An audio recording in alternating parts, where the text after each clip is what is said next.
For thousands of years, people have moved across the more than 7,000 islands that make up the Philippine archipelago, settling, mixing, trading, and building one of the most linguistically and genetically diverse nations on Earth. And for just as long, nobody actually knew what that constant movement had left behind in the DNA of the people living there today. Scientists finally set out to find out, sampling and sequencing DNA from dozens of ethno-linguistic groups spread across islands separated by hundreds of miles of open ocean. What they found rewrote the timeline of how the Philippines was actually settled, and buried in the data was one result so unexpected that it made headlines in genetics journals around the world, a finding that had nothing to do with any of the migrations historians already knew about. We're going to walk through exactly what that research uncovered, layer by layer, and by the end, you'll understand exactly which result shocked the scientific community, and why one small, isolated community on the island of Luzon turned out to be carrying something genetically unlike almost anyone else alive today. If genetics, deep history, and the real evidence-based story of human migration interest you, stay for this one and hit subscribe, because we dig into stories exactly like this every week. Here's what makes the Philippines such a genuinely difficult puzzle for population geneticists in the first place. Most countries have a genetic history shaped by one or two basic levels. The Philippines has been shaped by a sequence of distinct migrations spanning tens of thousands of years, arriving from multiple directions, settling on islands that range from tiny and isolated to large and heavily connected to mainland trade routes, and every one of those waves left a genetic signature that, remarkably, can still be detected and measured in specific communities today. Add to that the sheer geography involved. The Philippine archipelago spans over 7,000 islands, stretching more than 1,000 miles from north to south, with over 100 distinct ethno-linguistic groups recognized across the country.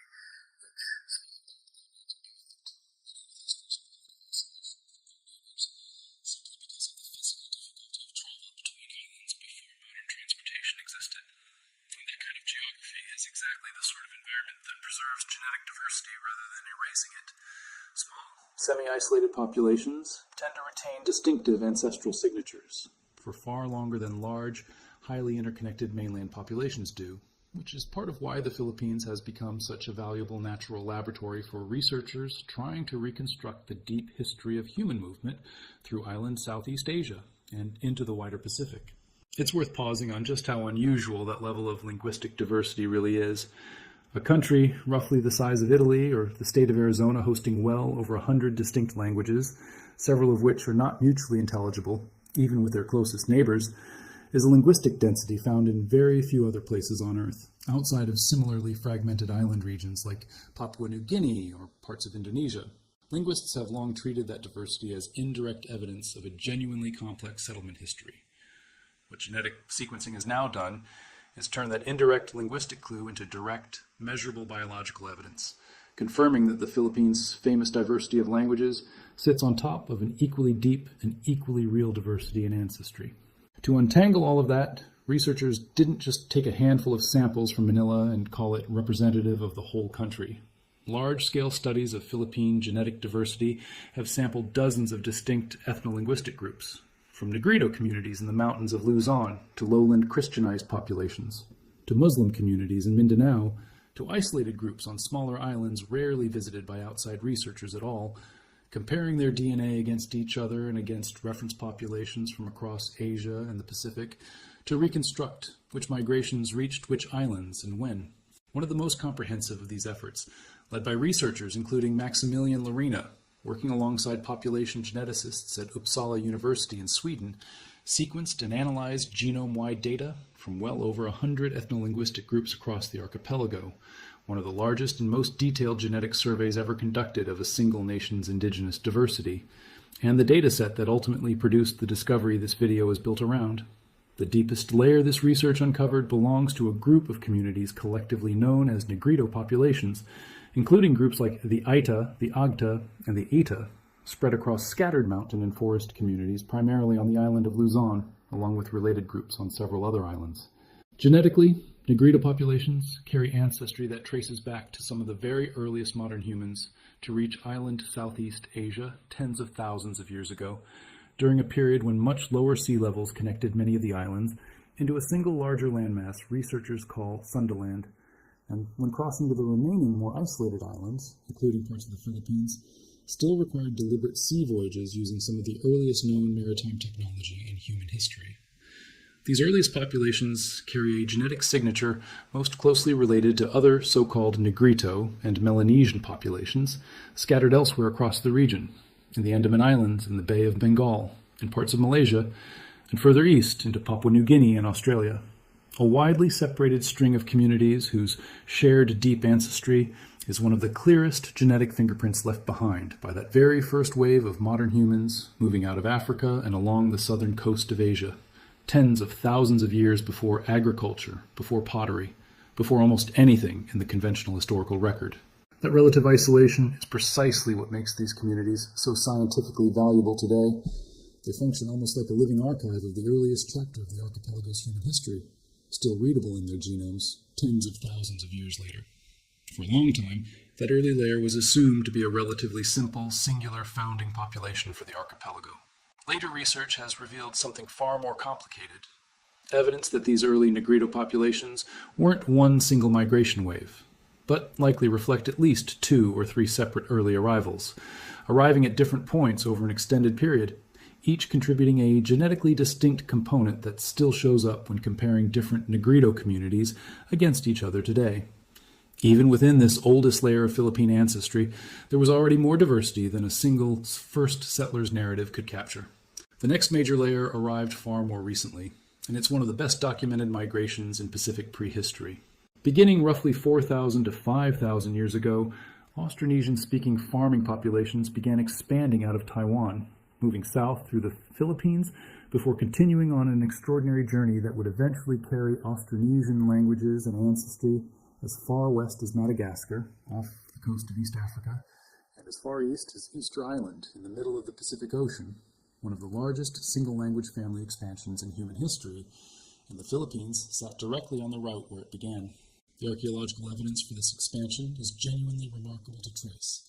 These early Austronesian communities brought with them a distinctive package of technology and practices, rice and other domesticated crops, polished stone tools, and crucially, sophisticated outrigger canoe technology that allowed relatively small groups of settlers to deliberately cross open ocean and colonize island after island in sequence, moving south through the Philippines, then onward through Indonesia, and eventually out across the vast, previously uninhabited stretches of the Pacific.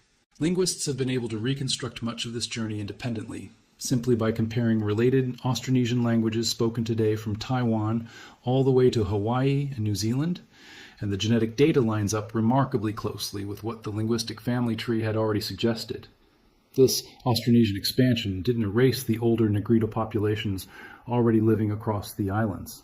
Instead, genetic data shows a pattern of admixture. Incoming Austronesian farmers mixing with existing local populations to varying degrees depending on the region, producing the majority lowland Filipino genetic profile recognized today, a profile that carries substantial East Asian-related ancestry from that Taiwanese origin expansion, layered on top of and mixed with the much older ancestry already present on the islands. The proportion of that mixture varies significantly by region and by community, which is part of why genetic diversity across the Philippines remains so high even today. The archipelago wasn't simply repopulated by the newer arrivals. It was blended unevenly, island by island, over thousands of years. On top of those 2 deep layers sit several more recent, historically documented waves of contact, each leaving its own smaller but measurable genetic trace. Extensive trade contact with South Asia, running for centuries from Sanskrit that still survive in several Philippine languages today, along with cultural and religious influence visible in early Philippine writing systems and political structures that predate any European presence in the region entirely. Centuries of trade and, in some regions, settlement from China left a measurable East Asian genetic contribution distinct from the earlier Austronesian layer, concentrated particularly in certain lowland and coastal communities with long-documented histories of Chinese trade and intermarriage, some going back well over 1,000 years before Spanish contact, predating the colonial period by a wide margin, and more than 3 centuries of Spanish colonial rule, beginning in the 16th century, followed by a shorter period of American administration in the 20th century, left a real, if generally smaller, European genetic component in much of the modern population, alongside the Spanish-influenced culture, religion, and surnames that remain far more visible today than the genetic contribution itself. It's a genuinely interesting mismatch worth pointing out. An enormous share of the population carries Spanish-derived surnames today, a legacy of a 19th century colonial decree that assigned standardized Spanish surnames to Filipino families for administrative purposes. Yet the actual genetic contribution from Spanish colonizers, measured directly through DNA, is considerably smaller than the surname pattern alone would suggest. Surnames and genetics, in this specific case, tell two genuinely different stories about the same colonial history. Layer all of that together, island by island, and you get a picture of the Philippines as one of the most genetically layered nations anywhere on Earth. Not a single population, but a mosaic assembled from at least 6 or 7 distinct historical episodes of migration and contact, each one leaving a measurable trace that researchers can still isolate and date using modern genomic tools. And that brings us to the result that actually shocked the scientists studying this data. When researchers looked closely at one particular Negrito community, a group called the Aita Magbucon, living in the mountains of Bataan province on the island of Luzon, a community numbering only a few thousand people, they found something nobody expected to see anywhere in the world at that level. Buried in their genome was an unusually large proportion of ancestry from Denisovans, an extinct group of archaic humans, cousins of the Neanderthals, known mostly from a small number of fossil fragments recovered from a single cave in Siberia and a few sites in Asia, whose existence was only confirmed through DNA analysis in the first place, since so little physical fossil evidence of them has ever been found. To this day, the entire physical fossil record of Denisovans consists of little more than a finger bone, a few teeth,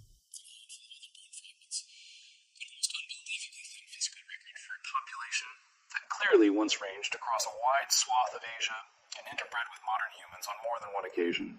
It helps to understand a little about who the Denisovans actually were before diving deeper into what this finding means. They were a distinct population of archaic humans, first identified in 2010 through DNA extracted from a single finger bone found in Denisova Cave in the Altai Mountains of Siberia.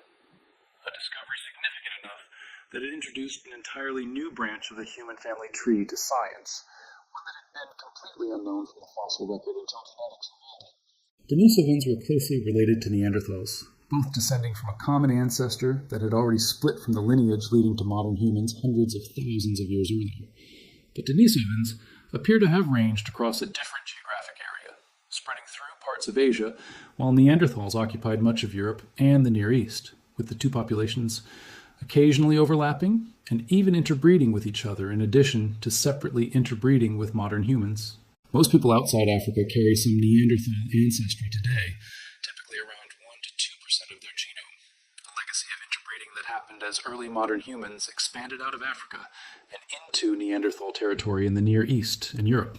Denisovan ancestry is rarer and far more geographically concentrated, showing up at meaningful levels almost exclusively in populations with ancestry tracing through South and Southeast Asia and into the Pacific, which is exactly the region the Philippines sits at the crossroads of, and exactly why this particular archipelago turned out to hold such a significant piece of the Denisovan story.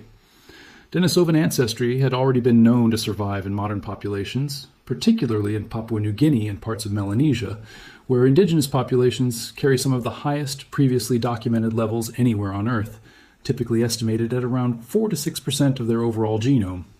A legacy of ancient interbreeding between Denisovans and the modern human populations that first moved through Asia into the Pacific region, tens of thousands of years ago. That Papuan figure had stood as the benchmark, the highest confirmed level of Denisovan ancestry in any living population for years, cited repeatedly across the scientific literature as essentially the ceiling for how much of this particular archaic ancestry could plausibly survive in a modern genome. What researchers didn't expect was to find a Philippine population carrying an even higher level of Denisovan ancestry than those previously identified record holders in Papua New Guinea. But that's exactly what the data showed. The Aita Magbucon community turned out to carry the highest documented level of Denisovan ancestry of any population studied anywhere in the world, even edging out the Papuan populations that had held that distinction for years. It was a genuinely unexpected result, published in a peer-reviewed genetics journal, that immediately raised a new question nobody had a ready answer for. How did a small, specific community in the mountains of Luzon end up carrying more of this specific archaic ancestry than any other population scientists had ever measured anywhere on the planet?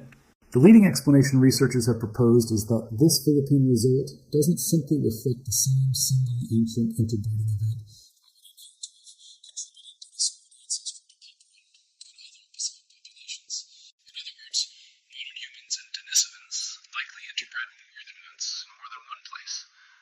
Humans spread through this region tens of thousands of years ago, rather than through one single shared ancestral event common to every population that carries Denisovan DNA today.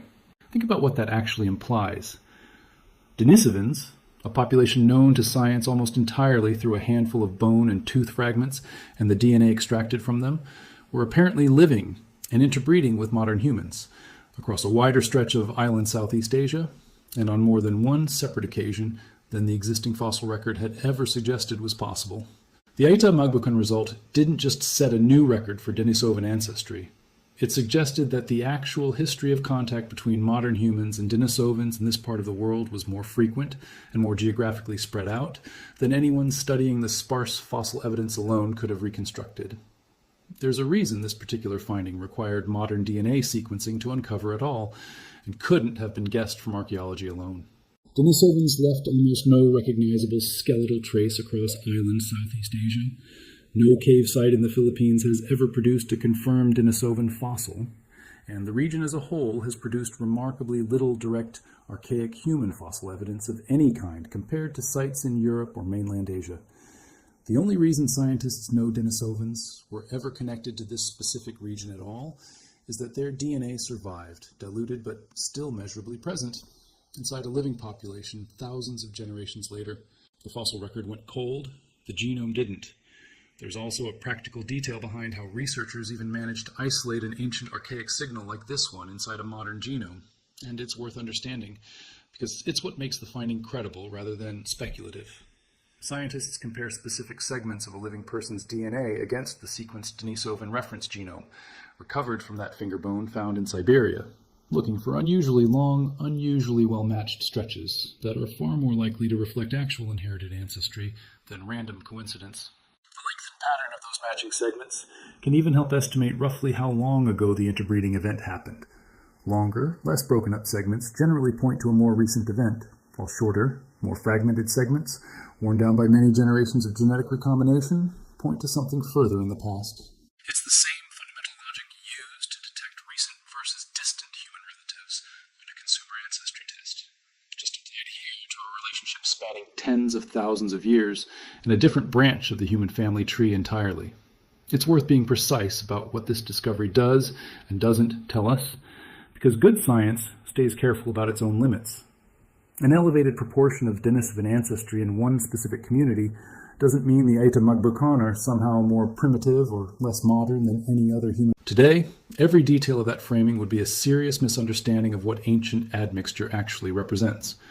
All modern humans outside of Africa carry some archaic ancestry, whether Neanderthal, Denisovan, or both, inherited from ordinary interbreeding events that happened as early modern human populations expanded across Eurasia and into the Pacific tens of thousands of years ago.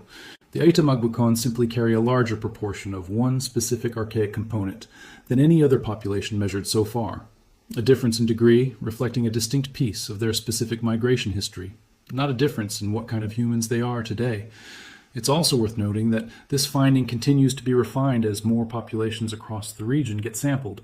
Researchers studying Philippine genetic diversity have specifically called for more comprehensive sampling of additional Negrito communities and other understudied groups across the archipelago's thousands of islands, since a discovery this significant, found in one relatively small, previously undersampled community, strongly suggests there's more of this deep, archaic history still waiting to be found in other communities that simply haven't been sequenced yet. Several related Negrito communities elsewhere in the Philippines have shown elevated, though somewhat lower, Denisovan ancestry as well, suggesting the Aita Magbukan result may be the clearest example of a broader pattern across multiple related communities, rather than a completely isolated anomaly confined to one single group. There's also a genuinely interesting layer of continuity worth pointing out here, connecting back to the very first part of this story.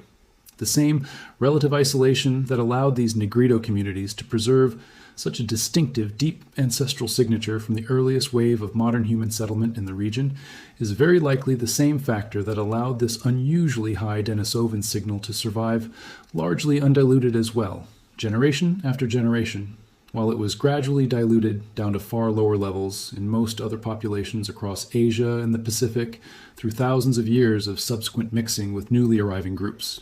The isolation that makes these communities such a valuable genetic archive for one chapter of human history turns out to be exactly what preserved this second, entirely unexpected chapter as well. There's a practical layer to this story too, worth mentioning for anyone in the audience who has Filipino ancestry and has taken a consumer DNA test themselves. Standard consumer ancestry tests are not designed to detect or report archaic ancestry like this at all. They're built to compare your DNA against modern reference populations, not against a Siberian archaic human genome. So a Denisovan signal like the one found in the Aita Magbukon would never show up on an ordinary ancestry DNA or 23andMe report, no matter how much of it someone happened to carry.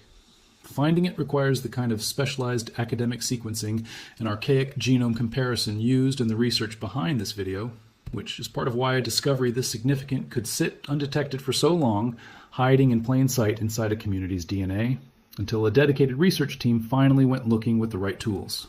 That's also worth remembering as a broader lesson about ancestry testing generally. The percentages and regions on a consumer report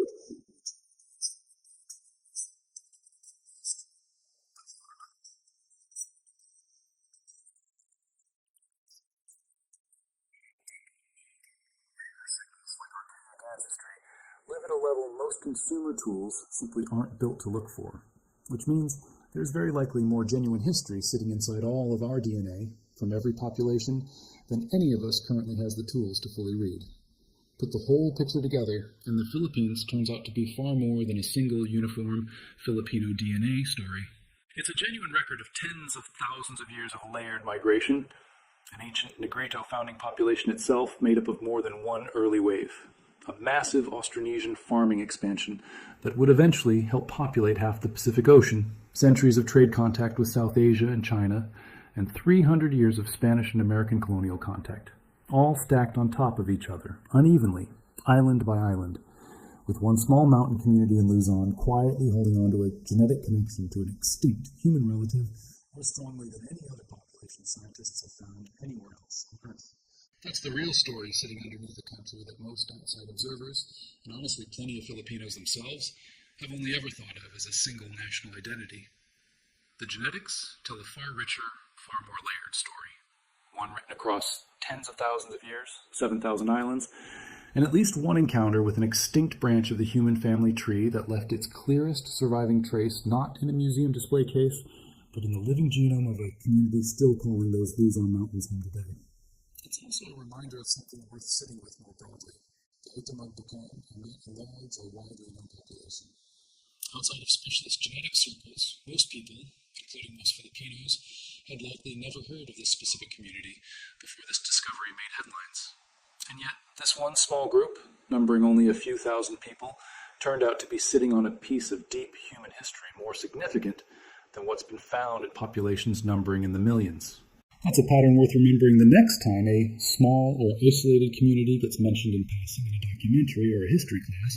Genetic isolation, the very thing that can make a community seem peripheral to the mainstream historical narrative, is often exactly what preserves the deepest and rarest pieces of the human story, waiting quietly for the right sequencing technology to finally come along and read it.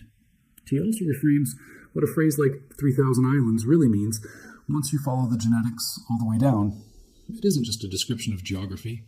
It's a description of thousands of separate semi-isolated genetic experiments, each one shaped by exactly which populations happened to arrive on that particular island, in exactly what order and how much contact followed afterward. And the Aita Magbukon result is a reminder that at least one of those experiments preserved something no other population studied anywhere on Earth has been found to preserve at the same level. Multiply that by every other undersampled community scattered across the archipelago's smaller, harder-to-reach islands, and it becomes clear this discovery is very unlikely to be the last surprise the Philippines' deep genetic history still has waiting to be found. If this changed how you think about the Philippines, or about how much deep, hidden history a single population's DNA can actually hold, tell me in the comments which part surprised you the most. The multiple Negrito founding waves, the scale of the Austronesian expansion, or the Denisovan result nobody saw coming. Read every comment, and it's usually where the next deep dive comes from. That possibility makes the discovery feel less like an ending, and more like the opening of a larger chapter. Thousands of islands remain undersampled, and many communities have preserved histories that never entered colonial archives or national textbooks. As sequencing becomes cheaper and research partnerships become community-led, scientists may uncover additional Denisovan signals, unknown migration routes, or genetic connections linking islands that appear isolated on modern maps. The next major finding may come from another small population whose history has been overlooked for generations. In the Philippines, the deepest evidence may still be living inside people science has barely begun to study. And if you want more of the real, evidence-based story behind the world's most surprising ancestral discoveries, subscribe now. We're just getting started.